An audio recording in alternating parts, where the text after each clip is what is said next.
Israel Iran ಮೇಲೆ ಯುದ್ಧ ಸಾರ್ತು. ಇರಾನ್ನ ಖಮೇನಿ ಮತ್ತೆ ಅವರ ಕುಟುಂಬಸ್ಥರು ದುರ್ಮರಣ ಹೊಂದಿದ್ರು.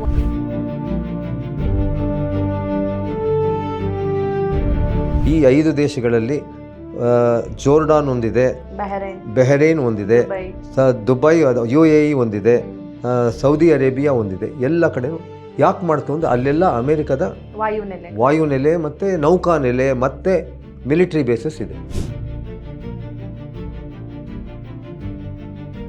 ರೇಜಾ ಪಲ್ಹವಿ ಶಹಾಫ್ ಇರಾನ್ ಆ ರಾಜನ ದುರಾಡಳಿತಕ್ಕೆ ಜನ ಬೇಸತ್ತೋದು. ಹೆಣ್ಣು ಮಕ್ಕಳ ಮೇಲೆ ಬಹಳ ರೀತಿಯಾದ ದೌರ್ಜನ್ಯ ಮಾಡ್ತಾರೆ. ನಿಮಗೆ ಅತಿ ಇಷ್ಟವಾದ ದೇಶ ಯಾವುದು? ಕಣ್ಣು ಮಿಟುಕಿಸದೆ ಹೇಳಿದೆ ಇರಾನ್. ಹಿಂದೂಸ್ತಾನಿ ಅಂತ ಅಷ್ಟು ಪ್ರೀತಿ ಮಾಡೋರು, ಮತ್ತು ನಮ್ಮ ಭಾಷೆ ಥರ ಮಾತಾಡೋರು. ನಾನು ಏನೇ ವಸ್ತು ಅಲ್ಲಿ ಖರೀದಿ ಮಾಡೋಕ್ಕೆ ಹೋದ್ರು 10 ರೂಪಾಯಿ ಇದ್ದ ವಸ್ತು 5 ರೂಪಾಯಿಗೆ ಕೊಡೋದು. Special discount. ಪ್ರೀತಿ ಸರ್, ಗೌರವ ಸರ್, ರೆಸ್ಪೆಕ್ಟ್. ದುಡ್ಡು ಫಿಟ್ ಹಾಕೋಣ, ಆ ರೆಸ್ಪೆಕ್ಟ್ ಸಿಗೋದಂತ ಇದೆಯಲ್ಲ, ದಟ್ ಈಸ್ ಅಲ್ಟಿಮೇಟ್. ಅಮೇರಿಕಲ್ಲಿ ಹೋಗಿ ನೋಡಿ, ಓಹೋ ನೀವು ಭಾರತೀಯ ರೇಸಿಸಮ್ ಅಂತ ಅವ್ರ ಕಣ್ಣಿನ ದೃಷ್ಟಿಯಲ್ಲಿ ನೀವು ಕೀಳು ಅಂತ. ನಾವು ಈಕ್ವಲ್, ನಮ್ಮ ದೋಸ್ತ್ ಅಂತ ಹೇಳೋದು ಇದೇ ಒಂದು ದೇಶ. ಅದೇ ರೀತಿ ಆಫ್ಘಾನಿಸ್ತಾನ ಹೋಗಿಲ್ಲ ಹೇಳ್ತಾರೆ. ಈಜಿಪ್ಟ್ ದೇಶದಲ್ಲಿ ಹಾಗೆ. ಈಜಿಪ್ಟ್ಗೂ ಇಂಡಿಯನ್. ನನಗಲ್ಲಿ ಅಮಿತಾಬ್ ಬಚ್ಚನ್ ಕೈಸೆ ಹೇ, ಶಾರುಖ್ ಖಾನ್ ಕೈಸೆ ಹೇ ಅಂತ ಟೆಹರಾನ್ನಲ್ಲಿ ಬೀದಿಗಳಲ್ಲಿ ಕೇಳಿದ್ರು. ಇವಾಗ ಅಮೇರಿಕಾ, ಇಸ್ರೇಲ್ ದೇಶ ಇರಾನ್ ಮೇಲೆ ಯಾಕೆ ಬಾಂಬ್ ಹಾಕಿದ್ರು? ನಾನು ಇರಾನ್ ದೇಶ ನೋಡಿದ್ದೀನಿ. ನಿಮ್ಮ ಥರ ಇನ್ನೊಂದು ಪಾಡ್ಕಾಸ್ಟಲ್ಲಿ ಯಾರು ಕೇಳಿದ್ರು, ನಿಮಗೆ ಅತಿ ಇಷ್ಟವಾದ ದೇಶ ಯಾವುದು? ನಾನು ಕಣ್ಣು ಮಿಟುಕಿಸದೆ ಹೇಳಿದೆ ಇರಾನ್ ಅಂತ. ವೈ ಅಂತ ಅವರು ಕೇಳಿದ್ರು. ಇರಾನ್ ದೇಶ ಒಂದೇ ದೇಶ ಭಾರತೀಯರಿಗೆ ಅತ್ಯಂತ ಗೌರವ ಕೊಡೋ ದೇಶ. ನಾನು ಅಮೇರಿಕಾಗೆ ಹೋಗಿದ್ದೀನಿ, ಇಂಗ್ಲೆಂಡ್ಗೆ ಹೋಗಿದ್ದೀನಿ, ಪಾಶ್ಚಿಮಾತ್ಯ ದೇಶಗಳು, ಇಷ್ಟೆಲ್ಲ ದೇಶಕ್ಕೆ ಹೋಗಿದ್ದೇನಲ್ಲ, ಮೂಗು ಮುರಿತಾರೆ ಭಾರತೀಯರು ತಮಗಿಂತ ಕೀಳು ಅನ್ನುವ ಭಾವನೆ. ಭಾರತೀಯರು ನಮ್ಮ ಸರಿಸಮಾನರು ಅನ್ನುವ ಭಾವನೆ ಇರುವುದು ಪರ್ಷಿಯನ್ನಿಗೆ ಮಾತ್ರ. ಅದು ಒಂದು, ಅದಕ್ಕೋಸ್ಕರ ನಾನು ಅವ್ರು ತುಂಬ ಇಷ್ಟಪಡ್ತೀನಿ. ಇರಾನ್ನಲ್ಲಿ ರೇಸಿಸ್ ಇಲ್ಲ, ಯಾಕೆಂದರೆ ಅವರು ಭಾರತೀಯರನ್ನ ಬಹಳ ಅರ್ಥ ಮಾಡ್ಕೊಂಡಿದ್ದಾರೆ. ಯಾಕೆಂದರೆ ಆ ಹಿಂದೆ ಭಾರತ ಇತ್ತು, ಅಖಂಡ ಭಾರತ ಏನಿತ್ತು, ಪಾಕಿಸ್ತಾನ ಭಾರತ ಸೇರಿ ಒಂದೇ ಭಾರತ ಆಗಿತ್ತಲ್ಲ, ಅದರ ಪಕ್ಕದ ದೇಶವೇ ಇರಾನ್. ಸೊ ಪರ್ಷಿಯಾದ ನಾದಿರ್ ಶಾ ನಮ್ಮಲ್ಲಿ ಬಂದ, ಕೊಹಿನೂರ್ ವಜ್ರ ತೊಗೊಂಡು ಹೋದ, ದರಿಯಾನೂರ್ ವಜ್ರ ಅಂತ ತೊಗೊಂಡು ಹೋದ. ಈ ವಜ್ರಗಳು ಹೋಯಿತು, ಭಾರತದಲ್ಲಿ ಬಂದು ಕೆಲವು ದಿವಸ ದೆಹಲಿಯಲ್ಲಿ ದರ್ಬಾರ್ ಕೂಡ ಮಾಡ್ದ. ಸೊ ಪರ್ಷಿಯನ್ನರು ನಮ್ಮಲ್ಲಿ ಬಂದರು. ಈಗ ನೀವು ಉರ್ದು ಭಾಷೆ ಮನೇಲಿ ಮಾತಾಡ್ಬೋದು. ನಿಮ್ಮ ಭಾಷೆಗೂ ಪರ್ಷಿಯನ್ಗೂ ಎಷ್ಟು ಸಂಬಂಧ ಇದೆ ಅಂದರೆ, ನಾನು ಟೆಹರಾನ್ನಲ್ಲಿ ಮತ್ತು ಇಡೀ ಇರಾನ್ ದೇಶದ ಪ್ರವಾಸದಲ್ಲಿ ಕೇವಲ ಉರ್ದು ಭಾಷೆ ಮಾತಾಡಿಕೊಂಡೇ ಮ್ಯಾನೇಜ್ ಮಾಡಿ. ಸೀರಿಯಸ್ಲಿ. ಸೊ ನನಗೆ ಅಲ್ಲಿ ಆಹಾರ, ನಾನು ಶಾಕಾಹಾರಿ, ನನಗೆ ಮೊಸರು ಬೇಕು, ಮಜ್ಜಿಗೆ ಬೇಕು. ಬಿಸಿಲು ದೇಶ ಅಲ್ಲಿ ಮೊಸರು ಮಜ್ಜಿಗೆ, ಎಷ್ಟು ಮೊಸರು ಮಜ್ಜಿಗೆ ತಿಂತಾರೆ ಇರಾನ್ನಲ್ಲಿ ಅಂದರೆ ನನಗೆ ನಂಬೋಕೆ ಆಗಲಿಲ್ಲ. ಇರಾನ್ನಲ್ಲಿ ಕೇಸರಿ ತುಂಬ, ನಮ್ಮ ಕಾಶ್ಮೀರ, ನಾವು ಇರಾನ್ ಪ್ರಪಂಚದ ಅತ್ಯಂತ ಹೆಚ್ಚಿಗೆ ಕ್ವಾಲಿಟಿ ಕೇಸರಿ. ಆ ಕೇಸರಿಯನ್ನು ಎಷ್ಟು ಹಾಕ್ತಾರೆ ಅಂದರೆ ಬಿರಿಯಾನಿ ಥರ ಮಾಡ್ತಾರೆ. ಆ ಬಿರಿಯಾನಿಯಲ್ಲಿ ಸಾದಾ ಅನ್ನ ಮಾಡೋ ಕೂಡ ಕೇಸರಿ ಹಾಕಿ ಅನ್ನ ಮಾಡೋದು, ಘಮ ಘಮ ಅನ್ನ ಇರುತ್ತೆ. ಬದನೆಕಾಯಲ್ಲಿ ಅವ್ರು ಏನು ಪಲ್ಯ ಮಾಡ್ತಾರೆ, ಆ ಬದನೆಕಾಯಿ ಪಲ್ಯ ನಮಗಿಂತ ಚೆನ್ನಾಗಿ ಮಾಡ್ತಾರೆ. ಅದೇ ರೀತಿ ಉಜ್ಬೇಕಿಸ್ತಾನ್, ಅದರ ಪಕ್ಕದ ದೇಶ. ಸಮೋಸ ಬಂದಿದೆ ಉಜ್ಬೇಕಿಸ್ತಾನಲ್ಲಿ. ಸಮೋಸ ಅವರು ನಾರ್ತ್ ಇಂಡಿಯನ್ ಫುಡ್ ಅಲ್ಲ, ಕೀಮಾ ಹಾಕಿ ಅವ್ರು ಮಾಡೋರು, ನಾವು ಆಲೂಗೆಡ್ಡೆ ಹಾಕಿ ಮಾಡೋದು ಶುರು ಮಾಡಿದ್ವಿ ಅಷ್ಟೇ. ಸೊ ಹಾಗೆ ಸಿಲ್ಕ್ ರೂಟ್ ಏನಿದೆ ಇದರಿಂದ ಹಂಗೆ ಬಂತು. ಸೊ ಇರಾನ್ ಕಂಡ್ರೆ ಇದಕ್ಕಿಷ್ಟ, ನಮ್ಮನ್ನು ಕಂಡ್ರೆ ಇಷ್ಟ. ನಮ್ಮ ಆಚಾರ ವಿಚಾರಗಳ ಬಗ್ಗೆ ಅವರಿಗೆ ಬಹಳ ಗೌರವ ಇದೆ. ಹೌದು, ಇವೊಂದು ದೇ ಫಾಲೋ ಇಸ್ಲಾಂ, ಬಹಳ ಗೌರವ ಇದೆ. ಭಾರತೀಯರ ಬಗ್ಗೆ ಗೌರವ, ಭಾರತೀಯರ ಸಾಹಿತ್ಯ ಸಂಸ್ಕೃತಿ ಅವ್ರಿಗೆ ಗೊತ್ತು. ಯಾಕೆ ಗೊತ್ತು? ನಮ್ಮಲ್ಲಿ ಇದ್ರಲ್ಲ ಅವರು. ನಮ್ಮ ದೇಶದಲ್ಲಿ ಬಹಳ ಕೆಲವು ಸಲ ಆಳ್ವಿಕೆ ಎಲ್ಲ ವ್ಯಾಪಾರ ಮಾಡಿದ್ರಲ್ಲ. ಇರಾನ್ ಬಗ್ಗೆ ನಮಗೆ ಬಹಳ ಇದು ಹೆಮ್ಮೆ ಇದೆ, ಅವ್ರಿಗೆ ನಮ್ಮ ಬಗ್ಗೆ ಹೆಮ್ಮೆ. ದಾಳಿಂಬರಿ ರೋಡಲ್ಲಿ ಸಿಕ್ಕಾಬಿಟ್ಟು ಇಷ್ಟಿಷ್ಟು ದಪ್ಪ ಇರ್ತವೆ ಒಂದೊಂದು ದಾಳಿಂಬರಿ ಹಣ್ಣು. ನಾನು ರಸ್ತೆಯಲ್ಲಿ ಪ್ರವಾಸ ಮಾಡಿದೆ ಭಾಳ. ರಸ್ತೆ ಪ್ರವಾಸದಲ್ಲಿ ದಾಳಿಂಬರಿ ಹಣ್ಣು ನೋಡಿ ಕೊಂಡ್ಕೋಬೇಕು ಅಂತ ನಿಲ್ಲಿಸಿದಾಗ ಆ ದಾಳಿಂಬರಿ, ನೀವು ಎಲ್ಲಿಯವರು ಅಂತ ಕೇಳಿದ್ರು. ನಾನು ಹಿಂದೂಸ್ತಾನಿ ಅಂತ ಹೇಳಿದೆ. ಅಲ್ಲಿ ಜನ ಏನಂತಾರೆ, ಇರಾನ್ನಲ್ಲಿ ಇಂಡಿಯನ್ ಅಂತೆಲ್ಲ, ಹಿಂದೂಸ್ತಾನಿ.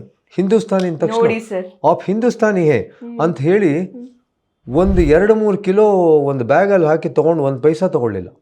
ಅಷ್ಟು ಪ್ರೀತಿ, ಎಲ್ಲಿ ಹೋದರೂ ನನಗೆ ಅಪ್ಪಿಕೊಂಡು ಹಿಂದೂಸ್ತಾನಿ ಹೇ ಅಂತ ಅಷ್ಟು ಪ್ರೀತಿ ಮಾಡೋರು. ಮತ್ತು ನಮ್ಮ ಭಾಷೆ ಥರ ಮಾತಾಡೋರು. ನಾನು ಏನೇ ವಸ್ತು ಅಲ್ಲಿ ಖರೀದಿ ಮಾಡೋಕ್ಕೆ ಹೋದರೂ 10 ರೂಪಾಯಿ ಇದ್ದ ವಸ್ತು 5 ರೂಪಾಯಿಗೆ ಕೊಡೋದು, ಸ್ಪೆಷಲ್ ಡಿಸ್ಕೌಂಟ್. ಅದು ನಿಮ್ಗೆ ಯಾವ ದೇಶದಲ್ಲಿ ಸಿಗುತ್ತೆ ಹೇಳಿ? ಯಾವ ದೇಶದಲ್ಲಿ ಸಿಗುತ್ತೆ? ಪ್ರೀತಿ ಸರ್, ಗೌರವ ಸರ್, ರೆಸ್ಪೆಕ್ಟ್, ದುಡ್ಡು ಬಿಟ್ಟು ಹಾಕೋಣ, ಹೌದು. ಆ ರೆಸ್ಪೆಕ್ಟ್ ಸಿಗೋದಂತ ಇದೆಯಲ್ಲ, ದಟ್ ಈಸ್ ಅಲ್ಟಿಮೇಟ್. ಅಮೇರಿಕಲ್ಲಿ ಹೋಗಿ ನೋಡಿ, ಓಹೋ ನೀವು ಭಾರತೀಯ ರೇಸಿಸಮ್ ಅಂತ ಅವ್ರ ಕಣ್ಣಿನ ದೃಷ್ಟಿಯಲ್ಲಿ ನೀವು ಕೀಳು ಅಂತ. ನಾವು ಈಕ್ವಲ್, ನಮ್ಮ ದೋಸ್ತ್ ಅಂತ ಹೇಳೋದು ಇದೇ ಒಂದು ದೇಶ. ಅದೇ ರೀತಿ ಆಫ್ಘಾನಿಸ್ತಾನ ಹೋಗಿಲ್ಲ ಹೇಳ್ತಾರೆ. ಈಜಿಪ್ಟ್ ದೇಶದಲ್ಲಿ ಹಾಗೆ, ಈಜಿಪ್ಟ್ ಇಂಡಿಯನ್. ನನಗಲ್ಲಿ ಅಮಿತಾಬ್ ಬಚ್ಚನ್ ಕೈಸೆ ಹೇ, ಶಾರುಖ್ ಖಾನ್ ಕೈಸೆ ಹೇ ಅಂತ ಟೆಹರಾನ್ನಲ್ಲಿ ಬೀದಿಗಳಲ್ಲಿ ಕೇಳಿದ್ರು. ಸೊ ಟೆಹರಾನ್ ಕಂಡ್ರೆ, ಇರಾನ್ ಕಂಡ್ರೆ ನನಗೆ ಬಹಳ ಇಷ್ಟ. ಯಾತಕ್ಕೆ ಮೊಸಾದ್ ಕಾರಣ? ಮೊಸಾದ್ಗೂ ಇಸ್ರೇಲ್ಗೂ ಇರಾನ್ಗೂ ಯಾಕೆ ಬದ್ಧ ವೈರತ್ವ? ಯಾಕೆಂದರೆ ಅದು ಯಹೂದಿ ದೇಶ, ಇಸ್ರೇಲ್ ಯಹೂದಿ ದೇಶ, ಇದು ಇಸ್ಲಾಮಿಕ್ ದೇಶ, ನಾವು ತುಂಬ ಇದು ಹೇಳಬೇಕಾದ್ರೆ ಇವತ್ತೇನು ಸೆಂಟರ್ ಆಗಿದೆ ಯುದ್ಧದಲ್ಲಿ ಇರೋ 5 ದೇಶಗಳ ಮೇಲೆ ಇರಾನ್ ದಾಳಿ ಮಾಡ್ತು. ಈ 5 ದೇಶಗಳಲ್ಲಿ ಜೋರ್ಡಾನ್ ಒಂದಿದೆ, ಬೆಹರೇನ್ ಒಂದಿದೆ, ದುಬೈ UAE ಒಂದಿದೆ, ಸೌದಿ ಅರೇಬಿಯಾ ಒಂದಿದೆ. ಎಲ್ಲ ಕಡೆನೂ ಯಾಕೆ ಮಾಡ್ತು ಅಂದರೆ ಅಲ್ಲೆಲ್ಲ ಅಮೇರಿಕದ ವಾಯುನೆಲೆ ಮತ್ತು ನೌಕಾನೆಲೆ ಮತ್ತು ಮಿಲಿಟರಿ ಬೇಸಸ್ ಇದೆ, ಅದಕ್ಕೆ ಅಲ್ಲಿ ಮಾಡ್ತಾರೆ. ಎರಡನೇದಾಗಿ ಈ ಎಲ್ಲ ಇಸ್ಲಾಮಿಕ್ ದೇಶಗಳಿಗೂ ಇರಾನ್ ಕಂಡ್ರೆ ಅಷ್ಟಕ್ಕಷ್ಟೇ. ಯಾಕೆಂದರೆ ಇರಾನ್ ಶಿಯಾ ಮುಸಲ್ಮಾನರು, ಬೇರೆ ಎಲ್ಲ ದೇಶಗಳಲ್ಲಿ ಹೆಚ್ಚಿಗೆ ಸುನ್ನಿ ಮುಸಲ್ಮಾನರು. ಸೊ ಇರಾನ್ನಲ್ಲಿ ಶಿಯಾಗಳ ಹೆಚ್ಚಿನ ಸಂಖ್ಯೆ, ಅದು ಶಿಯಾ ಕಂಟ್ರಿನೇ, ಅದು ಇಸ್ಲಾಮಿಕ್ ರಿಪಬ್ಲಿಕ್. ಅದೇ ರೀತಿ ಅದರ ಪಕ್ಕದ ದೇಶ ಇರಾಕ್ ಏನಿದೆ, ಶಿಯಾಗಳು ಇದ್ದಾರೆ, ಸುನ್ನಿಗಳು ಇಬ್ಬರು ಅರ್ಧ ಇದ್ದಾರೆ. ಸೊ ಇದಕ್ಕೆ ಅವರವರ ದೇಶಗಳಲ್ಲೂ ಒಬ್ರಿಗೊಬ್ಬರಿಗೆ ಅಷ್ಟಕ್ಕಷ್ಟೇ, ಅಂದರೆ ಇಸ್ಲಾಮಿಕ್ ರಾಷ್ಟ್ರಗಳಲ್ಲಿ. ಇಸ್ರೇಲ್ಗೆ ಯಾಕೆ ತುಂಬ ಇದು ಅಂದರೆ, ಇಸ್ರೇಲ್ ಇರಾನ್ ತುಂಬ ದೋಸ್ತರಾಗಿದ್ದರು. 1979 ತುಂಬ ದೋಸ್ತರಾಗಿದ್ದರು ಇಸ್ರೇಲ್. ಮತ್ತು ಯಾಕೆಂದರೆ ಇರಾನ್ನಲ್ಲಿ ಆಗಿನ ಕಾಲದಲ್ಲಿ ಒಬ್ಬ ರಾಜ ಇದ್ದ, ರೇಜಾ ಪಲ್ಹವಿ ಶಾಹ್ ಆಫ್ ಇರಾನ್ ಅಂತ. ಪಲ್ಹವಿ ಅಂತ ಒಂದು ರಾಜ ಮನೆತನ, ಅದು ಇರಾನ್ ದೇಶನ ಆಳ್ತಾ ಇತ್ತು. ಭಾಳ ವರ್ಷಗಳು ರಾಜ ಮನೆತನದಲ್ಲಿ ಆಳಿದ್ರು. 1979ರಲ್ಲಿ ಆ ರಾಜನ ದುರಾಡಳಿತಕ್ಕೆ ಜನ ಬೇಸತ್ತು ಹೋದರು. ಇವಾಗ ಹೇಗೆ, ಈಗ ಕೆಲವು ದಿವಸಗಳ ಹಿಂದೆ ಇರಾನ್ ದೇಶದಲ್ಲಿ ಹೆಣ್ಣು ಮಕ್ಕಳು ಆಲ್ಮೋಸ್ಟ್ ಕ್ರಾಂತಿ ಮಾಡಿದ್ರು, ಅದೇ ರೀತಿಯೇ ಆಗಲೂ ಕ್ರಾಂತಿ ಆಯಿತು ಅವನ ಮೇಲೆ. ಅವನು ನಾನು ಇರಾನ್ ದೇಶದಲ್ಲಿದ್ದರೆ ನನ್ನನ್ನು ಸಾಯಿಸಿಬಿಡ್ತಾರೆ ಅಂಥೇಳಿ ಓಡ್ ಹೋದ. ಅಮೇರಿಕಾ ಭಾಳ ಫ್ರೆಂಡ್ ಇತ್ತು, ಅಮೇರಿಕಾ ಅವನಿಗೆ ಆಶ್ರಯ ಕೊಟ್ಬಿಡ್ತು. ಅಮೇರಿಕಾ ಅವನಿಗೆ ಆಶ್ರಯ ಕೊಟ್ಟಾಗ ಇರಾನ್ ಸ್ಟೂಡೆಂಟ್ಸ್ಗಳಿಗೆ ಭಾಳ ಕೋಪ ಬಂತು. ಅಮೇರಿಕದ ರಾಯಭಾರಿ ಕಚೇರಿ, ದೂತಾವಾಸ ಇದೆ ಟೆಹರಾನಲ್ಲಿ, ಅದನ್ನು ಹೋಗಿ ಅಲ್ಲಿದ್ದಿದ್ದು ಒಂದು 70 ಜನ ಅಮೇರಿಕನ್ಸ್ ಇದ್ದರು, ಮುತ್ತಿಗೆ ಹಾಕ್ಬಿಟ್ರು. ಮುತ್ತಿಗೆ ಹಾಕಿದ್ರು. ಅಷ್ಟರಲ್ಲಿ ಕ್ರಾಂತಿನೂ ಆಯಿತು ಇರಾನ್ನಲ್ಲಿ. 79ರಲ್ಲಿ ಕ್ರಾಂತಿ ಆಯಿತು. ಅಯತೊಲ್ಲಾ ಖೊಮೈನಿ ಅನ್ನೋರು ಅಲ್ಲಿಗೆ ರಾಜ್ಯಭಾರ, ಸುಪ್ರೀಂ ಲೀಡರ್ ಅಂತ ಅವರು ರಾಜ್ಯಭಾರ ವಹಿಸ್ಕೊಂಡ್ರು. ಆವಾಗ ಅದು ಸಂಪೂರ್ಣವಾಗಿ ಇರಾನ್ ದೇಶದಲ್ಲಿ ಅಲ್ಲಿಯವರೆಗೆ ಯಾವ ರೀತಿಯ ಹೆಣ್ಣು ಮಕ್ಕಳ ಮೇಲೆ ನಿರ್ಬಂಧ ಇರಲಿಲ್ಲ, ಯಾವ ರೀತಿ ಧಾರ್ಮಿಕವಾಗಿ ನೀವು ಹೀಗೆ ಆಚರಣೆ ಮಾಡಬೇಕು ಹಾಗೆ ಅಂತ ಏನಿರಲಿಲ್ಲ. ಇವನ್ ಅವರು ಕ್ರಾಪ್ ಟಾಪ್ ಹಾಕ್ತಿದ್ರು, ಜೀನ್ಸ್ ಹಾಕ್ತಿದ್ರು, ಅಲ್ಲಿ ಮ್ಯೂಸಿಕ್ ಇತ್ತು, ಫ್ರೀ ಹೇರ್ ಬಿಡ್ತಿದ್ರು. ಇವತ್ತು ನೋಡಿದೆ ಸರ್ ನಾನು, ನೋಡಿದ್ರಲ್ಲ ಇರಾನ್ನಲ್ಲಿ. ನಾನು ಇರಾನ್ ಅವರ ಮನೆ ಒಳಗೆ ಹೋಗಿ ನೋಡಿದ್ದೀನಿ. ಅವರ ಮನೆಯಲ್ಲಿ ಇರಾನಿ ಹೆಣ್ಮಕ್ಳು, ನಾನು ಪುಸ್ತಕದಲ್ಲಿ ಸಿಲ್ಕ್ ರೂಟ್ ಪುಸ್ತಕದಲ್ಲಿ ಅವರ ಫೋಟೋನು ಹಾಕಿದ್ದೀನಿ. ಇರಾನಿ ಹೆಣ್ಣು ಮಕ್ಕಳು ದ ಮೋಸ್ಟ್ ಫ್ಯಾಷನಬಲ್ ಫೀಮೇಲ್ಸ್. ಅವರು ಭಾಳ ನೋಡೋಕ್ಕೆ ಭಾಳ ಸುಂದರವಾಗಿರ್ತಾರೆ, ಮೋಸ್ಟ್ ಫ್ಯಾಷನಬಲ್. ಆದರೆ ಹೊರಗಡೆ ಬಂದಾಗ ತಲೆ ಮೇಲೆ ಏನಾದರೂ ಹಾಕೋದು ಬಿಟ್ಬಿಟ್ರೆ ಅವ್ರಿಗೆ ಚಡಿ ಇಟ್ಕೊಡ್ತಾರೆ. ಹೆಣ್ಣು ಮಕ್ಕಳ ಮೇಲೆ ಬಹಳ ರೀತಿಯಾದ ದೌರ್ಜನ್ಯ ಮಾಡ್ತಾರೆ.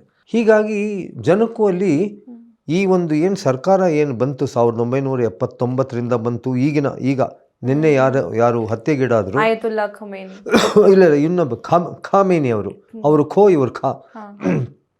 ಖಮೇನಿ ಅವರೇನು ನಿನ್ನೆ ಅವರು ಅಮೇರಿಕದ ದಾಳಿಯಲ್ಲಿ ಹೋದರು. ಅವರ 10 ವರ್ಷ ಮೊದಲವನಿದ್ರು, ಅದಾದಮೇಲೆ ಇವರಿದ್ದಾರೆ.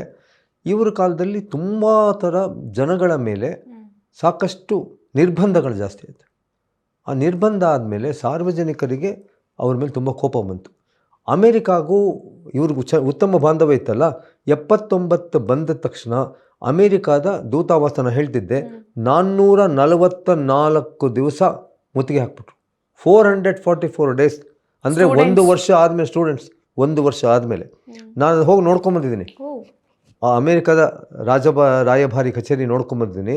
ಅಲ್ಲಿ ಇವಾಗ ಅದೇನು ಮಾಡಿಬಿಡಿದೆ, ಅದು ಹೊರಗಡೆ ಕಾಂಪೌಂಡ್ ಮೇಲೆಲ್ಲ ಅಮೇರಿಕನ್ನರ ಮೇಲೆ ಧಿಕ್ಕಾರ ಅಂಥೇಳಿ, ಒಳಗಡೆ ಏನೇನಿದೆಯೋ ಅಮೇರಿಕನ್ನರ ವಿರುದ್ಧವೇ ಇದೆ. ಅದು ಒಳಗಡೆ ಮ್ಯೂಸಿಯಂ ಮಾಡಿದ್ರೆ ಯಾರಿಗೆ ಬೇಕಾದ್ರೂ ಬಿಡ್ತಾರೆ, ಅದೇ ಥರ ಮ್ಯೂಸಿಯಂ ಇದೆ. ಅಮೇರಿಕನ್ರವ್ರಿಗೂ ಇದಾಗೋದು. ಆ ನಂತರ ಏನಾಯಿತು, ಈ ರೀತಿ ಬೇರೆ ಸರ್ಕಾರ ಬಂದು ಅಮೇರಿಕಕ್ಕೂ ಇವ್ರಿಗೂ ರಿಲೇಷನ್ ಚೇಂಜ್ ಆದಮೇಲೆ ಇಸ್ರೇಲ್ ಅಮೇರಿಕಾದ ದೋಸ್ತ್. ಹೌದು.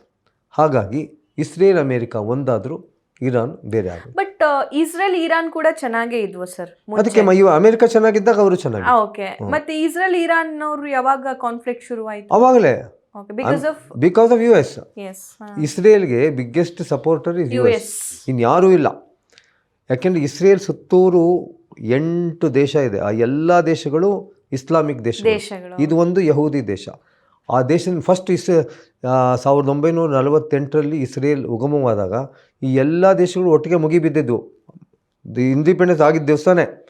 ಸೊ ಹಾಗಾಗಿ ಅವ್ರಿಗೆ ಹೆದರಿಕೆ. ಅಮೇರಿಕಾದ ಸಪೋರ್ಟ್ ತುಂಬ ಇದೆ ಇಸ್ರೇಲ್ಗೆ. ಸೊ ಅದಕ್ಕೆ ನೀವು ಇನ್ನೊಂದು ನಿನ್ನೆ ನೋಡ್ಬೋದು, ಅಟ್ಯಾಕ್ ಮಾಡಿದ ಇಸ್ರೇಲ್ ವಿಮಾನ ಫಸ್ಟು, ಅಮೇರಿಕ ಅಲ್ಲ.